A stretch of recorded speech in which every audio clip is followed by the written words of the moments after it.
today we are installing a SmartBidet SB-1000 electronic bidet bought on Amazon for approximately $250. This is kind of just going to be a installation guide and some problems we ran into. I'm doing it on both bathrooms in my home. I finished the first and I'm about to do the second, and I can tell you it takes about 30 minutes. There aren't any really major problems, but I did have to make a trip to Home Depot. There's not many tools that you actually need for the job. You just need 1 or 2 pliers, a screwdriver, and some Teflon tape. This is used to put on the threading to prevent any leaks.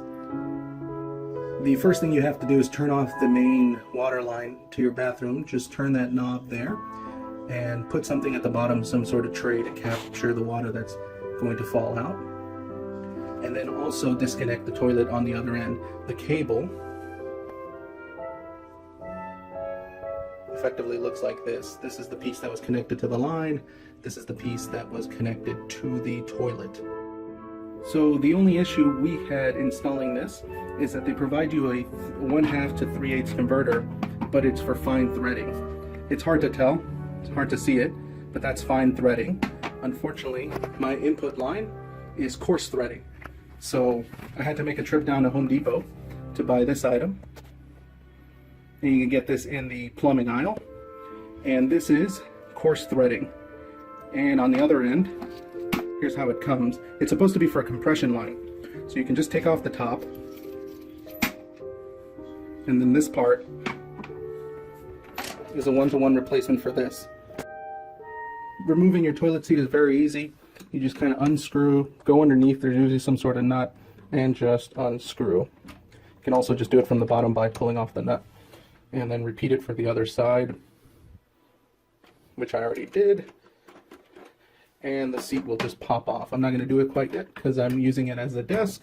The next thing you got to do is take your coupler and wrap it in Teflon tape, which is, you don't have to be very neat about it. Just kind of run it a couple times.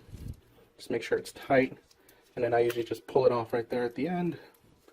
Do the same thing for the other side.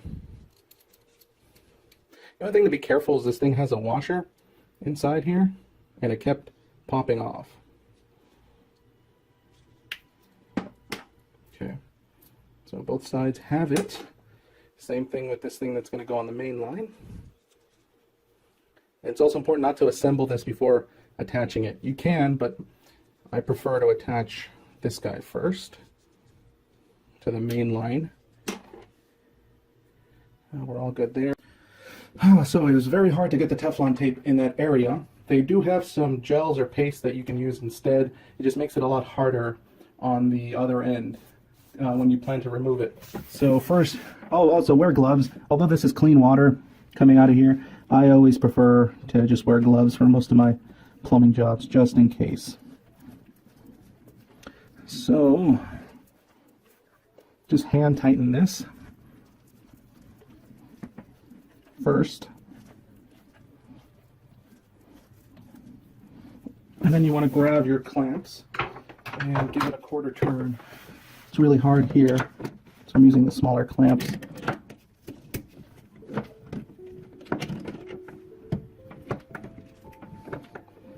It's hard to see, but I'm doing about a 1/4 turn. You don't do it too much. So once that's in, next one's your T. Again, hand screw the bottom. It's a swivel top, which is really nice, so you can tighten the base, and the top will freely move around, so you can reposition it later. So again with the clamps.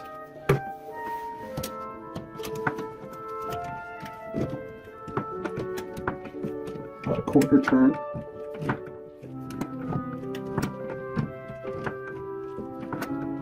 Might do a full turn on this one because I couldn't get it with my fingers as tight as I wanted to. Okay. So we do a check. That's pretty tight. That's pretty tight.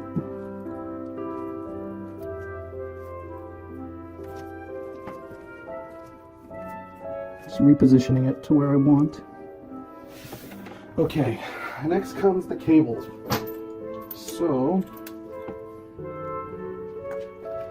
So in the manual, it says that the one on the top is for the bath, for the toilet, and the one on the side is for the bidet.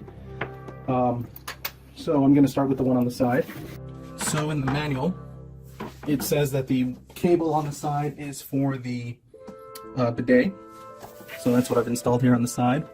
Hand tighten it on the 3/8 side. And on the top side is the inlet for the toilet. So before you do the top one again, make sure to tighten it with some tool. Sorry, this is all very tight space, so it's hard to get my tool in there.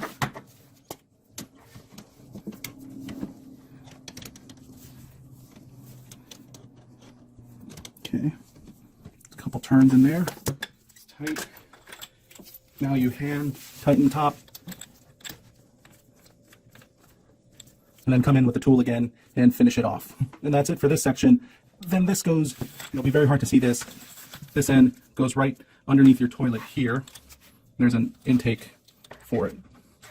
And then that's it, you just... So the next part to install is the base plate. It comes in 3 parts. It comes in this screw, this gray piece that both snap together. And then you can adjust it however so. Put it on the side. And then that goes on these little gridded grooves, so it's adjustable. You just do the same thing, make sure they line up both sides.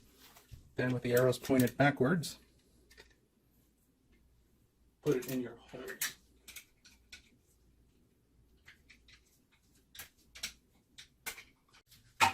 This next part is the trickiest, and it's the sliding of the actual bidet unit into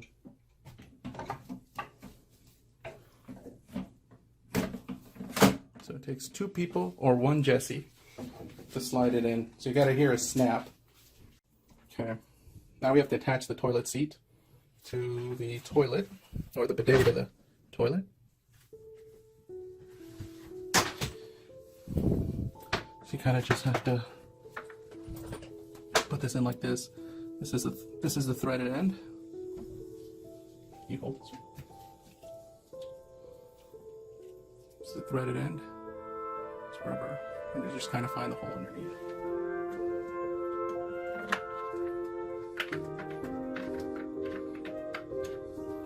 Until it is hand tight. There's no tool needed for this. Just get it hand tight. So I finished tightening the nuts underneath. It's all hand tightened. If the toilet seat feels loose to you, then you might have to use a tool. It's a very hard area to get to. So like I said, the last thread I have to do is Teflon tape this up. Very quickly. Yeah, it doesn't have to start off smooth. It tends to bunch up. Important things to get it on there a couple times. This is a very hard spot too. Trust me, this bathroom is probably as hard as it gets. It's all very small spaces. The other one is actually a lot easier to install. It's got a lot more space between the sink and the toilet. But when you get it enough times around, cover the threads, just kind of pull it off and pinch it off. And you grab your connection that we hooked up.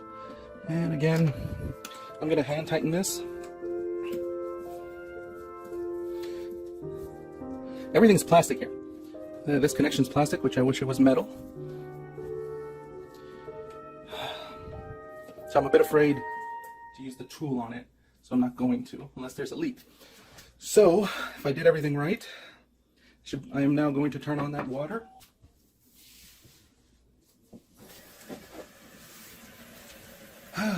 This time, no leaks. No leaks, no problems.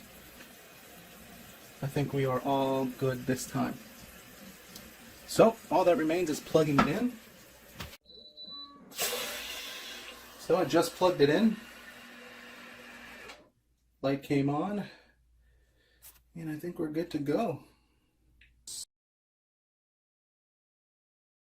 So why go with a bidet? I think we were on vacation and the hotel had a bidet. And after jokingly using it a couple times, we ended up liking it. And so we actually have some plumbing problems at home where we have our pipe has a lip, and so toilet paper tends to catch on it over time, and eventually we get a clog and have to bring out the plumber to snake it for about $100. So the SmartBidet is about $250. I calculated that we use about $20 worth of toilet paper a month. So if we manage to use this within a year, or I mean for a year, we come out even in terms of cost. And then afterwards, we might be saving $20 a month. So the bidet is actually a lot larger than the regular toilet seat. You can see how much bigger it is from the side relative to a regular toilet seat. So here's the remote. You can change the nozzle position, you can change the temperature of the water in the dryer, you can change how much water shot out, you can change the seat temperature, you can go for the feminine mode, you can go for the posterior, you can turn on the dryer. I'm looking forward to trying turbo mode, and you can change the pulse pattern to oscillate instead of being kind of a shooting pattern out of the gun, and energy saver. One last feature that I appreciate is the lid doesn't slam. At least the top does. Now, same with the seat.